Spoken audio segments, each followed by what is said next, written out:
Hello guys, स्वागत है एक और नई वीडियो में। आज की वीडियो में हम ट्यूटोरियल देखेंगे नाइकोन D3000 कैमरे का। देख सकते हैं D3000 कैमरा काफ़ी अच्छा कैमरा है। सिर्फ और सिर्फ ये फ़ोटो क्लिक करता है, इसमें आप वीडियो नहीं बना सकते।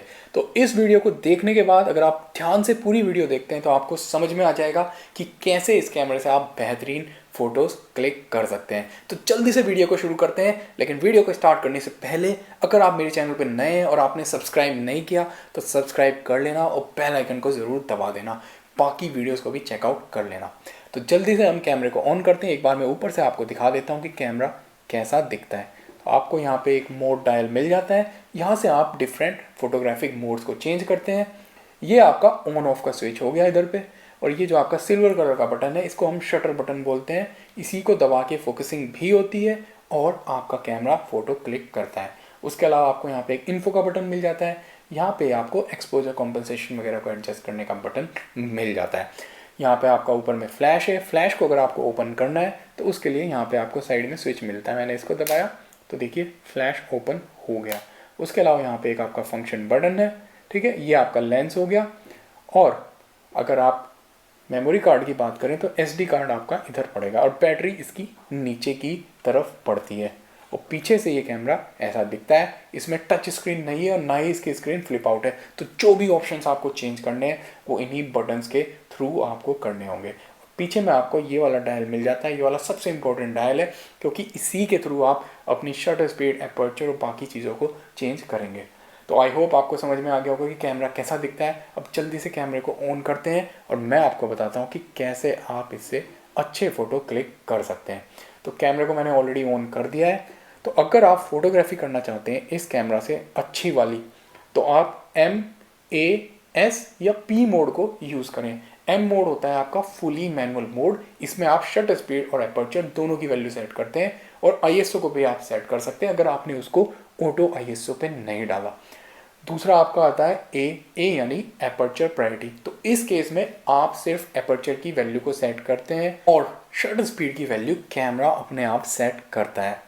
फिर आपका आ जाता है S मोड, S यानी शटर प्रायोरिटी मोड। तो इस केस में आप शटर स्पीड को सेट करते हैं और कैमरा एपर्चर की वैल्यू खुद सेट करता है।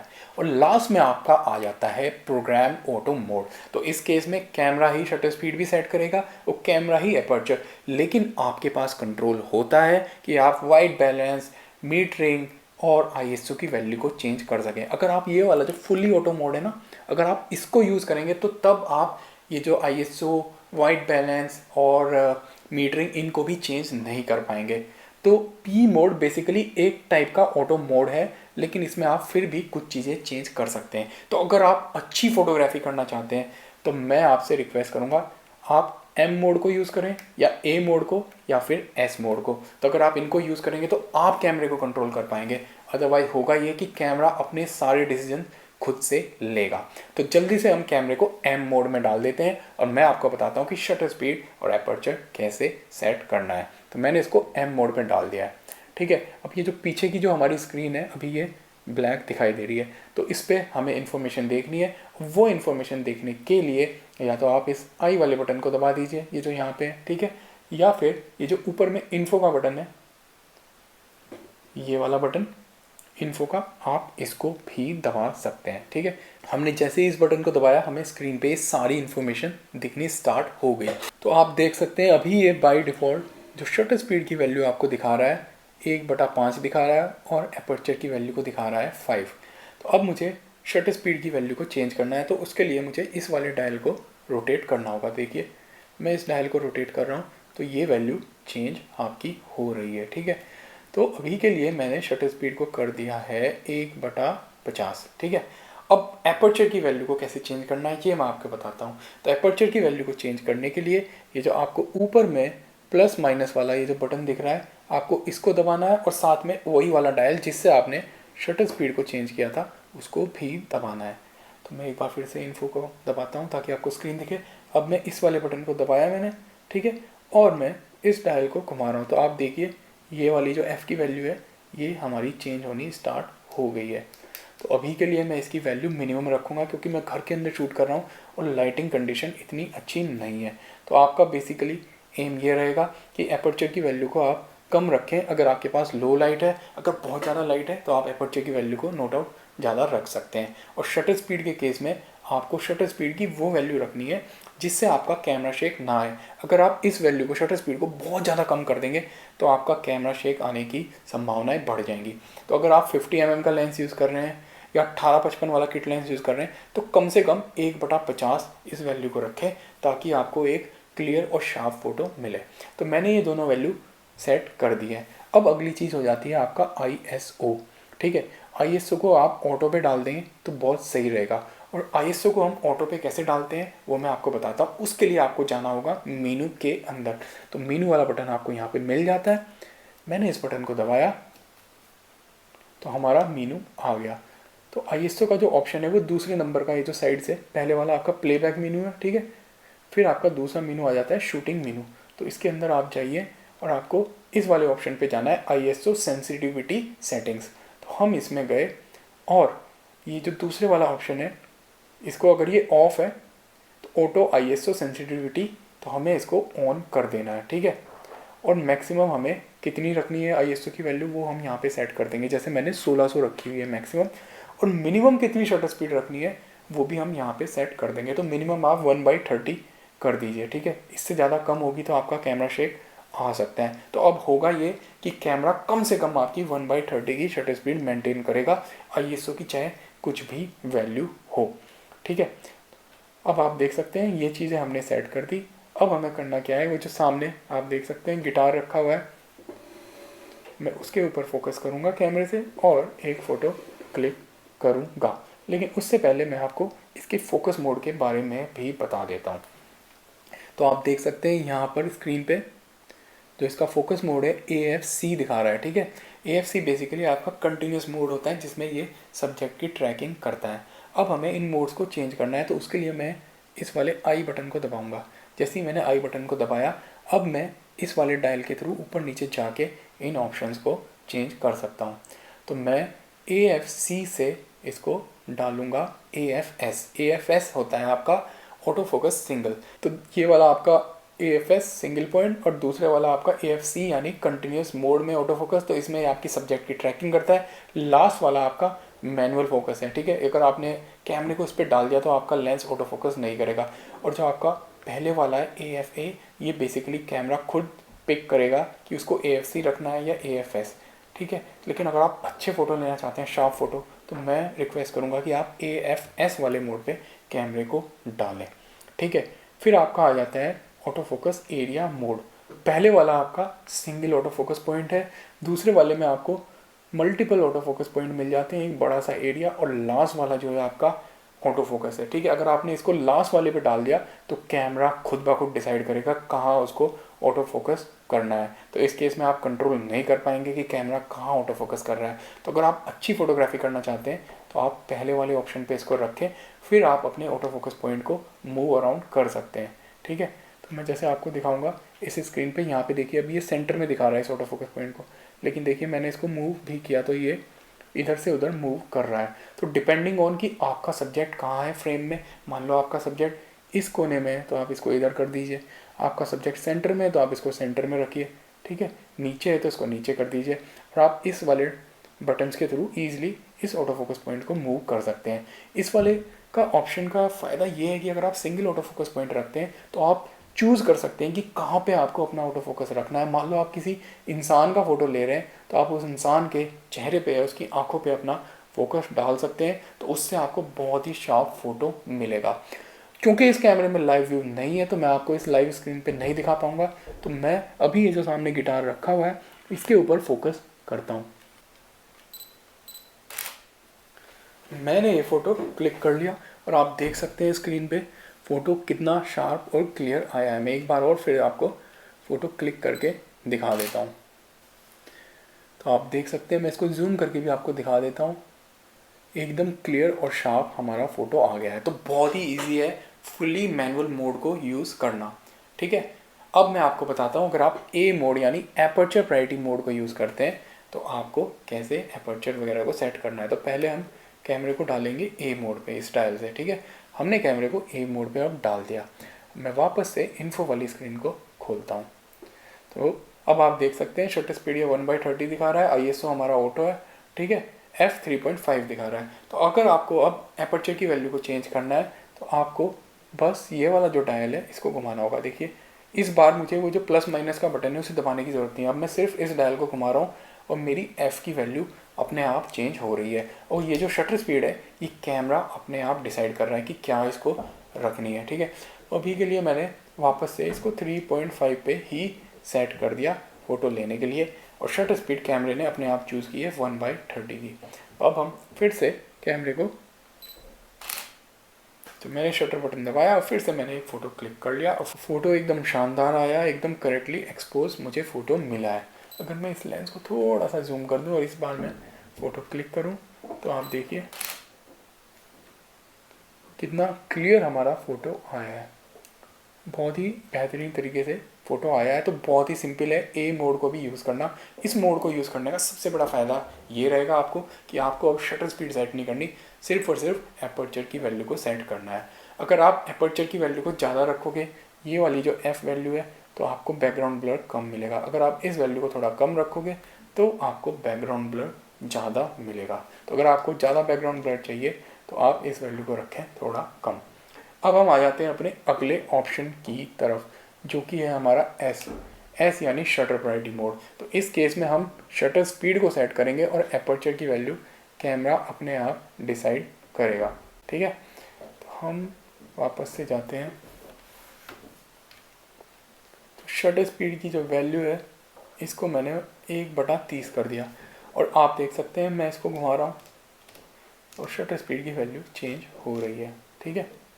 और ये जो एपर्चर की वैल्यू है इस बार कैमरे ने खुद ब खुद डिसाइड किया है कि क्या इसको रखनी है। ISO को हमने पहले ही ऑटो डाल दिया था, तो अब हमें टेंशन नहीं है बार बार ISO की वैल्यू को चेंज करने की।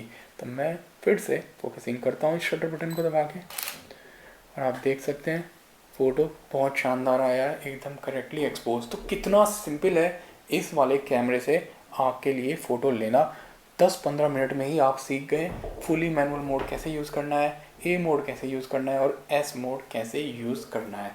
उसके अलावा अब बाकी के जो ऑप्शंस हैं वो कैसे चेंज करने हैं वो भी मैं आपको क्विकली बता देता हूँ। तो हम वापस से जाते हैं स्क्रीन पे, तो मैं वापस से आई को दबाता हूँ, तो आप देख सकते हैं इस स्क्रीन पे आपको और भी काफ़ी सारे ऑप्शंस मिल जाते हैं। तो अब हम बारी बारी से कैसे ये डिफरेंट ऑप्शंस चेंज करने हैं वो सीखेंगे। तो पहले हम आ जाते हैं इमेज क्वालिटी पे, जो कि सबसे ऊपर आपको मिल जाता है। तो इसमें हम चूज़ कर सकते हैं कि आप रॉ में शूट करना चाहते हैं, ठीक है। आप फाइन, अगर आप फाइन पे क्लिक करेंगे तो आपको JPEG वाले फ़ोटो मिलेंगे, वो भी मैक्सिमम क्वालिटी में। तो अगर आपको रॉ वाले फ़ोटो शूट नहीं करने, आप चाहते हैं कि मेरे को डायरेक्टली JPEG फ़ोटो मिले, तो आप इसको फाइन में चूज़ कर लें। अगर आप बिगिनर हैं तो आप इसको फाइन पे रखें। अगर आप एक प्रोफेशनल फ़ोटोग्राफर हैं तो मैं आपसे रिक्वेस्ट करूँगा कि आप हमेशा रॉ में शूट करें, क्योंकि रॉ फ़ोटो की जो क्वालिटी है वो थोड़ी बेहतर रहती है। तो अभी के लिए मैं इसको फाइन पे डाल देता हूँ। और जो सबसे पहले वाला ऑप्शन है इसमें आपको एक फ़ोटो रॉ मिलेगा और साथ में एक JPEG वाला फ़ोटो भी मिल जाएगा। फिर आपका आ जाता है कि वो जो आप फ़ोटो शूट कर रहे हैं उसकी इमेज साइज़ लार्ज हो, मीडियम हो या स्मॉल हो। तो अगर आपको मैक्सिमम क्वालिटी चाहिए तो आप इसको L पे यानी लार्ज पे ही रखें, अदरवाइज़ आपको कम क्वालिटी मिलेगी। फिर आपका आ जाता है वाइट बैलेंस। तो वाइट बैलेंस बेसिकली होता क्या है कि आपकी इमेज में जो वाइट चीज़ों को वाइट दिखाने की कोशिश करता है आपका कैमरा। तो उसके लिए अगर आप इसको ऑटो पे डाल देंगे तो कैमरा खुद ब खुद जो आपकी लाइटिंग है उसको देख के जज करेगा कि कैसा उसको वाइट कलर को बैलेंस करना है। तो अगर आप इसको ऑटो पे डाल दें तो भी कोई दिक्कत नहीं है, अगर आप बिगिनर हैं तो आप इसको ऑटो पे डाल सकते हैं। लेकिन अगर आप बार बार डिफरेंट लाइटिंग सिचुएशन में शूट कर रहे हैं तो आप ये जो प्रीसेट्स मिले हुए हैं इनको भी चूज़ कर सकते हैं। जैसे कि ये वाला प्रीसेट है आपका येलो लाइट में घर के अंदर, ये आपका वाइट लाइट जो ट्यूब की लाइट होती है। अगर आप धूप में शूट कर रहे हैं तो आप इसको चूज़ कर सकते हैं। अगर आप फ्लैश यूज़ कर रहे हैं तो आप इस वाले ऑप्शन को चूज़ कर सकते हैं, ठीक है। ये आपका क्लाउडी वेदर के लिए हो गया, ये आप छाँव में शूट कर रहे हैं। फिर आपका जो प्री है इसमें आप ग्रे कार्ड वगैरह को यूज़ करके अपनी केल्विन की वैल्यू भी स्पेसिफाई कर सकते हैं, ठीक है। तो अगर आप बिगिनर हैं, आपको इतनी नॉलेज नहीं है, तो आप इसको ऑटो पे डाल दें। फिर आपका ISO आ जाता है, तो आप ISO यहाँ से भी चेंज कर सकते हैं, कोई प्रॉब्लम नहीं है। फिर आपका आ जाता है रिलीज़ मोड। तो रिलीज़ मोड बेसिकली यहाँ से आप चूज़ कर सकते हैं कि आपका एक बार शटर दबाने पे आपका एक फ़ोटो क्लिक हो या आप कंटिन्यूस मोड में चाहते हैं। अगर आपने सेकंड ऑप्शन को चूज़ किया तो जब तक आपने शटर बटन दबाए रखा है खच खच खच खच कैमरा लगातार फ़ोटो क्लिक करता रहेगा। फिर आपका आ जाता है अगला मोड इसी वाले ऑप्शन में, जो कि है आपका टाइमर। अगर आप कैमरे को ट्राईपोड पे लगा के उसके सामने बैठ जाते हैं, ठीक है, तो 5-10 सेकंड के बाद, देखिए 10 सेकंड का टाइमर है, तो 10 सेकंड के बाद आपका कैमरा फ़ोटो क्लिक करेगा। तो आप अपना खुद का फ़ोटो लेना चाहते हैं तो आप इसको चूज़ कर सकते हैं। फिर आपके पास आ जाता है रिमोट। इसका एक अलग से इंफ्रारेड वाला रिमोट भी आता है नाइकोन का। अगर आपके पास वो है तो आप इस वाले ऑप्शन को चूज़ करें, फिर 2 सेकंड के बाद आपका कैमरा फ़ोटो क्लिक कर देगा, ठीक है। और लास्ट वाला ऑप्शन भी आपको रिमोट का मिल जाता है। इस केस में आपका तुरंत फ़ोटो क्लिक होगा, 2 सेकंड का भी डिले नहीं होगा। तो अगर आप अपने शटर काउंट बहुत ज़्यादा नहीं बढ़ाना चाहते कैमरे का, तो आप इसको एस पे डाल दें। एस पे डालेंगे तो कैमरा एक बार में एक ही फ़ोटो क्लिक करेगा। AFS वाले मोड की हम बात कर चुके हैं, फोकस मोड की, फोकस एरिया की भी हम बात कर चुके हैं। फिर आपकी आ जाती है मीटरिंग। तो मीटरिंग बेसिकली आपके सीन में जो लाइट्स वगैरह पड़ती है उसको देख के आपकी इमेज का कैसे एक्सपोजर तैयार करना है वो डिसाइड करती है। तो अगर मैं इन ऑप्शंस की बात करूं तो इसमें आपको 3 ऑप्शन मिलते हैं। पहले वाला है आपका इवेल्युएटिंग मीटरिंग, और दूसरे वाला है आपका सेंटर वेटेड मीटरिंग, और ये तीसरे वाला है आपका स्पॉट मीटरिंग। तो स्पॉट मीटरिंग जहाँ पे आपने अपना फोकस पॉइंट रखा है, जैसे किसी इंसान के चेहरे पे रखा है, तो उसको देख के ये अपना एक्सपोजर तैयार करेगी। तो उस इंसान का चेहरा ये एकदम करेक्टली एक्सपोज करेगी, बाकी की चीज़ करेक्टली एक्सपोज हो या ना हो। तो अगर आप पोर्ट्रेट फ़ोटो वगैरह शूट कर रहे हैं तो आप इस लास्ट वाले ऑप्शन को रखें। सेंटर वेटेड, जैसा कि नाम है, सेंटर में जो आपके मेन सब्जेक्ट है उसके ऊपर जो लाइटिंग पड़ रही है उसके अकॉर्डिंग ये एक्सपोजर तैयार करेगी। और फिर इवेल्युएटिंग मीटरिंग, जो पूरे का पूरा सीन है उसमें ओवरऑल कैसी लाइटिंग है उसको देख के एक्सपोजर तैयार करेगी। तो डिपेंडिंग ऑन द सिचुएशन ये आपको चेंज करके देखना पड़ेगा कि आपके लिए कौन सी वाली मीटरिंग सही रहेगी। तो अगर आप क्लाउडी वेदर या लैंडस्केप फ़ोटो ले रहे हो तो आप पहले वाला यानी इवेल्युएटिंग मीटरिंग यूज़ करें। अगर आपके मेन सब्जेक्ट सेंटर में है तो आप सेंटर वेटेड को यूज़ करें। अगर आप पोर्ट्रेट फोटोग्राफी वगैरह कर रहे हैं तो आप इस स्पॉट मीटरिंग को यूज़ करें। फिर आपका आ जाता है एक्टिव डी लाइटिंग। तो ये बेसिकली इमेज को थोड़ा सा ज़्यादा बेहतर बनाने की कोशिश करती है डायनेमिक रेंज को, तो आप इसको ऑन कर सकते हैं। फिर आपका आ जाता है फ्लैश कॉम्पनसेशन। तो फ्लैश कॉम्पनसेशन बेसिकली ये है, अगर आप फ्लैश यूज़ कर रहे हैं तो फ्लैश आपका कितने पावर के साथ फायर करें। अगर आप इसको ज़्यादा कर देंगे, जैसे +1 तक जा सकता है, तो जब आप फ्लैश को यूज़ करेंगे तो फ्लैश बहुत ज़्यादा पावरफुली लाइट थ्रो करेगा। लेकिन अगर आप चाहते हैं कि फ्लैश कम लाइट फेंके तो आप इसे नेगेटिव में भी ले जा सकते हैं, जैसे -3 तक आप इसको ले जा सकते हैं। हालांकि मैं फ्लैश को इतना यूज़ नहीं करता, मैं इसको 0 पे ही रखता हूँ, लेकिन अगर उसकी रोशनी मुझे ज़्यादा लगती है तो मैं इसको कम ज़्यादा यहाँ से कर सकता हूँ। फिर आपका आ जाता है एक्सपोजर कॉम्पनसेशन। तो एक्सपोजर कॉम्पनसेशन बेसिकली ये होता है कि अगर आपका जो कैमरा है, आपने फ़ोटो लिया है, उसके बावजूद भी आपको लगता है कि मेरा फ़ोटो या तो डार्क आ रहा है या फिर बहुत ज़्यादा ब्राइट आ रहा है, तो आप एक्सपोजर कॉम्पनसेशन से उसको कम ज़्यादा करके अपने फ़ोटो को एडजस्ट कर सकते हैं, उसके एक्सपोजर को। तो अगर आपका फ़ोटो बहुत ज़्यादा ब्राइट आ रहा है तो आप इसको माइनस की तरफ ले जाएं। अगर आपका फ़ोटो डार्क आ रहा है तो आप इसे पॉजिटिव की तरफ ले जाएं। अगर आप ए या एस वाले मोड में, ए या एस मोड में, तो तब आप इस वाले बटन को दबा के और पीछे वाले डायल के थ्रू भी एक्सपोजर कॉम्पनसेशन को एडजस्ट कर सकते हैं। तो मैं एक बार दिखा देता हूँ आपको। आप देखिए ये हमारी स्क्रीन है, मैंने उस प्लस माइनस वाले बटन को दबाया और आप देखिए ये एक्सपोजर कॉम्पनसेशन की वैल्यू अब चेंज हो रही है। लेकिन ये सिर्फ एस या ए मोड में चेंज होगी, फुली मैनुअल मोड में ये चेंज नहीं होगी। ठीक है, अब हम अगले ऑप्शन की तरफ आ जाते हैं। ये आपका आ जाता है फ्लैश मोड। तो यहाँ से आप अपने फ्लैश के डिफरेंट ऑप्शंस को चूज़ कर सकते हैं। तो ये पहले वाला आपका आ जाता है डिफ़ॉल्ट मोड। दूसरे वाले में आपकी रेड आई को रिड्यूस करने के लिए फ्लैश का ऑप्शन आपको मिल जाता है। अगर आप इसको यूज़ करेंगे तो आपकी रेड आई नहीं आएगी फ़ोटो में। और तीसरे वाला है आपका रियर कर्टेन मोड। तो आप इसको डिफ़ॉल्ट वाला जो पहला मोड है उस पर डाल सकते हैं। उसके अलावा आप देख सकते हैं आपको एक AEL और AFL वाला एक बटन यहाँ पे मिल जाता है। इसको आप बोलते हैं एक्सपोजर लॉक और ऑटो फोकस लॉक। तो अगर आपने अपने कैमरे को एक बार ऑटो फोकस कर लिया है और आपने इस बटन को दबाया हुआ है, ठीक है, और आपने इस बटन को दबाया तो आपका कैमरा ऑटो फोकस नहीं करेगा। आप जैसे ही इस शटर बटन को दबाए रखेंगे कैमरा फ़ोटो लेता रहेगा और जिस एक्सपोजर में इसने फ़ोटो लिया था वही एक्सपोजर को ये मेंटेन करेगा और वही ऑटो फोकस ये रखेगा। तो इससे आपको फ़ायदा कई बार ये होगा कि अगर आपको बहुत ही जल्दी जल्दी फास्ट फ़ोटोज़ लेने हैं और आपको पता है कि जो मेरा जो सब्जेक्ट है वो मूव अराउंड नहीं कर रहा है, वो उसी जगह पे है, तो उसका फोकस पॉइंट भी चेंज नहीं हो रहा और आपका एक्सपोजर जो लाइटिंग है वो भी चेंज नहीं हो रही, तो आप इस बटन को दबाए रखें और आप तुरंत फ़ोटो क्लिक करते रहें। तो आपका कैमरा जो फोकसिंग में टाइम लगाता है वो टाइम कैमरे को नहीं लगेगा, तो आप फास्ट फ़ोटोज़ को क्लिक कर पाएंगे। अब गाइस हम इसके मेनू सिस्टम्स को भी देख लेते हैं, उसमें कौन कौन सी इंपॉर्टेंट सेटिंग्स है जिसका आपको पता होना चाहिए। हालांकि अगर आपने अभी तक इतनी वीडियो देख ली है तो इतनी वीडियो देखने के बाद भी आपको पूरी तरीके से समझ में आ गया होगा कि कैसे इस कैमरे को ऑपरेट करना है। तो एक बार हम जाते हैं मेनू में, ठीक है। तो हम सबसे पहले वाले मेनू में जाते हैं, प्लेबैक मेनू। तो इस वाले मेनू से आप डिलीट कर सकते हैं डिस्प्ले मोड को, इमेज रिव्यू अगर आप इसको ऑफ कर देंगे तो आपकी इमेज स्क्रीन पर डिस्प्ले नहीं होगी। आप ये जो रोटेट टॉल है, जैसे आपने ऐसे वर्टिकली फ़ोटो लिया तो वो रोटेट होता है या नहीं उसको आप यहाँ से चेंज कर सकते हैं। स्लाइड शो का है यहाँ पे ऑप्शन, तो आपको डिफरेंट ये प्लेबैक वाले ऑप्शन यहाँ पे मिल जाते हैं। फिर आपका आ जाता है इंपॉर्टेंट मेनू जो है शूटिंग मेनू। तो यहाँ पे आपको पिक्चर कंट्रोल का ऑप्शन मिलता है, ये काफ़ी इंपॉर्टेंट ऑप्शन है। तो बेसिकली ये आपका एक तरीके का फ़िल्टर है। तो अगर आप इसको स्टैंडर्ड पे रखेंगे तो जैसा बाय डिफ़ॉल्ट आपको फ़ोटो मिल रहा है वैसा ही मिलेगा, ठीक है। न्यूट्रल पे भी आपको एक न्यूट्रल फ़ोटो मिलेगा। अगर आप इसको विविड पे डाल देंगे तो आपका फ़ोटो में कलर्स थोड़े ज़्यादा एनहांस हो जाएंगे।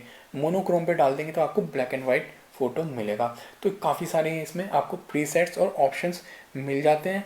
तो अगर आप मेरी राय माने तो आप इसको स्टैंडर्ड पे रखें, बाद में आप पोस्ट एडिटिंग में अपने लैपटॉप पे या मोबाइल पे फ़ोटो को एडिट कर सकते हैं बहुत ही ईजिली।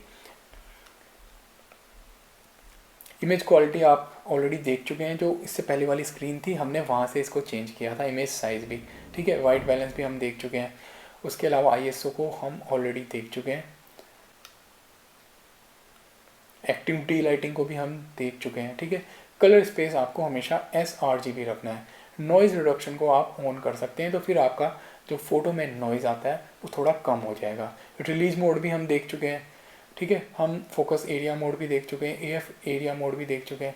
ऑटो फोकस असिस्ट ये एक इम्पॉर्टेंट ऑप्शन है। अगर आपने इसको ऑफ कर दिया तो आपकी ये जो सामने में एक लाइट होती है, एक इधर पे आपकी जब आप फोकसिंग करते हैं तो एक लाइट जलती है, ये वाली लाइट देखो, जब अंधेरा होता है तब। तो अगर आपने इसको ऑफ कर दिया है तो फिर ये लाइट नहीं जलेगी। तो अगर आप इसको ऑन कर देंगे तो आपको अंधेरे में फोकसिंग करने में आपके लिए इजी रहेगा, क्योंकि वो लाइट थोड़ी सी लाइट थ्रो करेगी तो कैमरे के लिए फोकसिंग करना आसान हो जाएगा। मीटरिंग हम ऑलरेडी देख चुके हैं, ठीक है। बिल्ट इन फ्लैश आपका TTL पे ही रहेगा। अब हम आ जाते हैं अगले मेनू में जो कि है सेटअप। तो इसमें आपको फॉर्मेट मेमोरी कार्ड का ऑप्शन मिल जाता है। LCD की ब्राइटनेस कम ज़्यादा करनी है, आपकी जो इन्फो स्क्रीन है उस पर कौन कौन सी चीज़ें डिस्प्ले हो, वो सारी चीज़ें। अगर आपको इमेज सेंसर को क्लीन करना है तो यहाँ से आप इसको दबा के क्लीन नाउ कर सकते हैं, ठीक है। उसके अलावा मिरर जो है कैमरे के अंदर, जो आपका मिरर होता है, अगर आप इसको लॉक अप कर देंगे तो आपका मिरर ऊपर चला जाएगा, फिर आप इस कैमरे के सेंसर को देख पाएंगे। तो ये ऑप्शन आपके लिए तब यूज़फुल बन जाता है अगर आपका सेंसर पे थोड़ी डस्ट आ गई है, आपको आपके सेंसर को क्लीन करना है, तो उसके लिए आपको यहाँ से जाके अपने मिरर को पहले लॉक अप करना पड़ेगा। आप स्टार्ट पे क्लिक करेंगे तो एक खट से आवाज़ आएगी, मिरर आपका कैमरे के सामने से हट जाएगा, फिर आप अपने सेंसर को ईजिली क्लीन कर सकते हैं। तो अगर आपको करना है अपना कैमरा क्लीन तो तब आपके लिए ये यूज़फुल हो जाएगा। वीडियो मोड आपको दिखा रहा है पहले, लेकिन ये कैमरा आपका वीडियो शूट नहीं करता। ये सिर्फ उस चीज़ के लिए है कि अगर आपने इस कैमरे को अपने टीवी से कनेक्ट किया है तो जो भी ये स्क्रीन दिख रही है ना आपको, सिर्फ ये स्क्रीन आपको स्क्रीन पे दिख जाएगी, लेकिन वीडियो इस कैमरे से आप रिकॉर्ड नहीं कर सकते। यहाँ से आप date and time, language, image comment, तो ये सारी चीज़ें आप यहाँ से सेट कर सकते हैं, ठीक है। सेल्फ टाइमर 10 सेकंड का हो या कितने सेकंड का हो, ये सारी चीज़ें आप यहाँ से चेंज कर सकते हैं। जब आप कैमरे का फोकसिंग वगैरह करते हैं, बीप की आवाज़ आए या ना आए, ये आप यहाँ से सेट कर सकते हैं, ठीक है। व्यू फाइंडर में आपको ग्रिड दिखे, ऐसी ऐसी जो लाइन है, ठीक है। अगर आप इसको ऑन कर देंगे तो आपका ये जो व्यू फाइंडर है इसके अंदर आपको ऐसी ऐसी लाइंस भी दिखाई देंगी, हालांकि मैं इसको नहीं यूज़ करता। फाइल नंबर की जो सीक्वेंस है, अगर आप उसको ऑन कर दोगे तो वो सीक्वेंस में आते हैं ना, तो हमेशा वो एक सीक्वेंस में ही रहेंगे। और कहाँ से सीक्वेंस हो, क्या उसका नाम हो, नो मेमोरी कार्ड ओके कर दोगे आप, तो अगर आपके कैमरे में मेमोरी कार्ड नहीं है तो उसके बावजूद भी कैमरा फ़ोटो क्लिक कर लेगा। यहाँ पे आपको ये जो फंक्शन बटन और ये जो आपका EEL ये वाला बटन है, ठीक है, तो आप किस चीज़ के लिए इनको यूज़ करना चाहते हैं वो डिफ़ाइन कर सकते हैं। जैसे कि अभी FN वाला जो बटन है, FN का बटन आपको इधर पे यहाँ पे मिल जाता है, तो अभी बाय डिफ़ॉल्ट ये टाइमर के लिए यूज़ होता है, ठीक है, लेकिन आप इसको चेंज करके ISO के लिए भी सेट कर सकते हैं। तो आपके ऊपर डिपेंड करता है कि आप कौन से बटन को क्या चीज़ असाइन करना चाहते हैं, फोल्डर कौन सा वाला यूज़ होगा आपके उसमें, और फर्मवेयर वर्जन आपके कैमरे के अंदर कौन सा सॉफ्टवेयर चल रहा है वो आपको बताएगा। उसके बाद आपका रीटच मेनू है, तो बेसिकली आपके पास जो ऑलरेडी क्लिक फ़ोटो हैं आप उनमें कुछ स्पेशल इफेक्ट डालना चाहते हो, उसकी लाइटिंग करेक्ट करना चाहते हो, बेसिकली फ़ोटो एडिटिंग आपको प्रोवाइड करते हैं, ठीक है। इसमें आपकी रीसेंट सेटिंग्स यहाँ पे नज़र आ जाएगी। तो गाइज ये था एक छोटा सा ट्यूटोरियल इस वाले कैमरे का। अगर आपने ध्यान से इस वीडियो को देखा होगा तो आपको डेफिनेटली समझ में आ गया होगा कि कैसे इस प्यारे से सुंदर से कैमरे को इस्तेमाल करना है। गाइज चैनल को ज़रूर सब्सक्राइब कर लेना, बेल आइकन ज़रूर दबा देना। आप लोग ऐसे ही सपोर्ट करोगे तो इस चैनल को हम और ज़्यादा ग्रो कर सकते हैं।